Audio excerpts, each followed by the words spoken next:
computers. We all like them. We all have them. We all pretend not to like them because we want to feel good about ourselves. And most importantly, they're taking over someday and there's nothing we can do about it. Since the dawn of human civilization, humans have had this innate desire to advance, to make things that would help them in their everyday lives.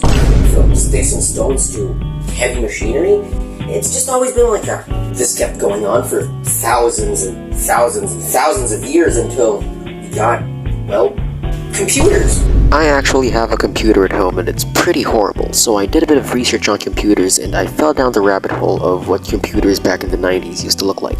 Another thing is that computers back in the day were completely different from the ones that we use today.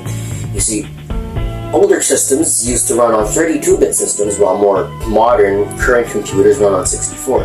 Now, what does this mean? It basically means just a bunch of ones and zeros. It doesn't really matter.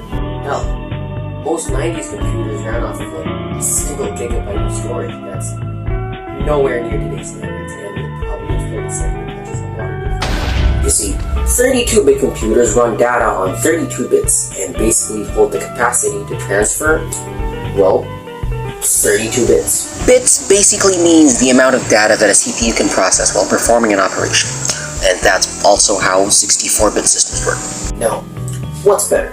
32-bit systems or 64-bit systems? 64-bit systems can process a ton more than 32-bit systems. They also utilize way more memory than the absolutely pathetic 4 gigabytes of memory that the 32 systems work off of.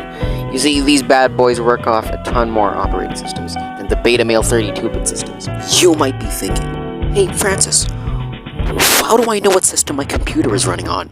Well, first you click the start button. You go to settings, click system, then you click about.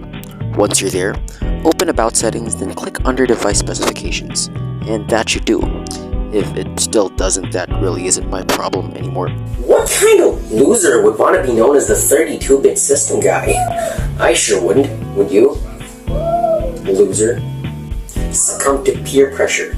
Kidding aside, you should probably get a 64-bit system. But one thing to note is that, yes, 64-bit systems are superior in every way. Some older computers may have a pretty hard time of running it, considering 32-bit systems came out earlier and were designed to run on older hardware. But nobody really uses those shoebox computers anymore, so yeah, the decision is still pretty obvious. Get a 64-bit system, and yeah, that's about it. See ya.